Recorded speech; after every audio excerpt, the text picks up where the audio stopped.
This is a well-settled principle of ours. So this week, as we go forward, we're gonna do a lot of things on the floor, and we always keep our fundamental principles in mind. Let me tell you just some of these things this week. I mean, some of this has been mentioned, but real substantive things coming to the floor. We passed legislation last week to keep the CCP out of your children's classrooms and to cut costly red tape for small businesses. This week, you're going to have the NDAA on the floor, as Representative Kiggins has talked about, building on historic investments that we included in the Working Families Tax Cut to advance President Trump's Peace Through Strength agenda. By the way, I want to just tell you, before somebody's going to ask about these provisions, this legislation, the NDAA, codifies 15 of President Trump's executive orders, as the leader mentioned, provides a well-deserved pay raise for our troops. It advances the Golden Dome. It revitalizes our defense industrial base. It ends woke ideology at the Pentagon, and it keeps the border secure. They've calculated it saved $185 billion for American taxpayers, and it reduced premiums. We reformed it to strengthen Medicaid. Those same principles are going to guide us in the months, in the days and weeks and months forward. As Leader Scalise noted, we have some low-hanging fruit. We have some things that every Republican agrees to. Democrats won't. Remember, they don't actually want to fix this problem. But you're going to see a package come together that will be on the floor next week that will actually reduce premiums for 100% of Americans who are on health insurance. They submitted 24 fraudulent applications for the ACA subsidies, the Unaffordable Care Act subsidies, Obamacare, okay? Of the 24 fraudulent applications that they created intentionally to just see what would happen, 23 of them were approved. These applications were completely fraudulent. The investigators did not submit any Social Security numbers, citizenship documentation, or reported income documents. And 23 of the 24 applications were still approved. 18 of those, by the way, are still receiving coverages they were as of September of this year. That means the Obamacare exchange and insurers didn't verify any of the information that they were supposed to under the law, and they proceeded to pay tens of thousands of dollars to insurance companies for people who do not exist. Okay? The GAO report also found that 29,000 Social Security numbers in 2023 and 68,000 in 2024 were used to receive more than 1 year's worth of insurance coverage. In other words, multiple people were utilizing the same Social Security numbers to openly defraud the American taxpayers. The GAO also found that more than $94 million was sent to insurers on behalf of dead people. Okay? This is the system that Democrats in Congress want to extend without reform. It's unbelievable.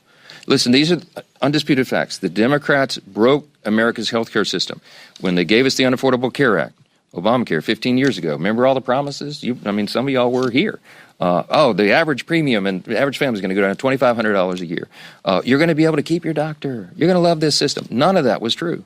In fact, it's the opposite. And premiums have risen because they broke the system dramatically over that time. In some areas, as much as 70%, in some over 90%.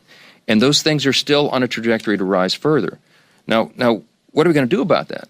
The Democrats had a chance to vote to make life more affordable earlier this year in the Working Families Tax Cut, the big, beautiful bill, and they blew it. The House version of the bill, you may remember, included cost-sharing reductions. We passed that out of the House, we sent it to the Senate, and what that would have done is would have lowered premiums for the average American family by over 12%. Democrats fought to strip that out of the bill. Every American watching today should remember that. The Democrats had a chance to actually lower your premium 6 months ago, but they refused because they wanted to keep health care as a political football. They do not want a solution. They want an issue. That's what this is about. They used the American taxpayers, they admitted themselves during the longest shutdown in U.S. history a few weeks back, as leverage in this cynical political game. So in the coming days, what you're going to see is the other party, the Republican Party, continuing to do the important work that we've already begun to actually lower the cost of health care and reduce fraud, and we hope Democrats will join us in those efforts. There are two parties in this town. One has no intention and no plan and no desire to lower your health care costs. They really haven't put any good idea on the table. They just want to subsidize a broken system. Check them on that. The Republican Party, on the other hand, is already demonstrating that we know how to do this. We're not just talking about it, we've done it. In the Working Families Tax Cut, you will remember, in the Medicaid reforms, We went after program integrity. We didn't change the substance of Medicaid, as they've claimed falsely. We went to program integrity. Why? Because we owed that to the American taxpayers. We got ineligible recipients off of Medicaid, and we cut out the fraud, waste, and abuse. And the CBO said they've calculated it saved $185 billion for American taxpayers, and it reduced premiums. We reformed it to strengthen Medicaid. Those same principles are going to guide us in the months, in the days and weeks and months forward. As Leader Scalise noted, we have some low-hanging fruit. We have some things that every Republican agrees to. Democrats won't. Remember, they don't actually want to fix this problem. But you're going to see a package come together that will be on the floor next week that will actually reduce premiums for 100% of Americans who are on health insurance, not just the 7%. Remember, the COVID-era subsidy only covers 7% of Americans, and it was passed and extended without any reforms at all. It would only reduce their premiums by 4%. So they're using that as a red herring. The overall system is broken, and we're the ones that are going to fix it. You will see that laid out. Thanks to the good work of Chairman Cole and all of our appropriators, we have our appropriations process that will be going forward as well. We're moving those through the regular order process, and that's the way it's supposed to work. So you'll see many of those going through the process, and we think we can get it all wrapped up by the end of that deadline on January 30th. And you'll see that process continue over the days and weeks ahead as well. I would say this again. This Congress has been the most productive and successful in the modern era, and I think you can make an argument, one of the top 5 of all time. You'll have heard me say that. Look at the evidence and the facts. Don't listen to the talking points. This team has delivered with small margins what the American people asked us to do and what we promised we would do.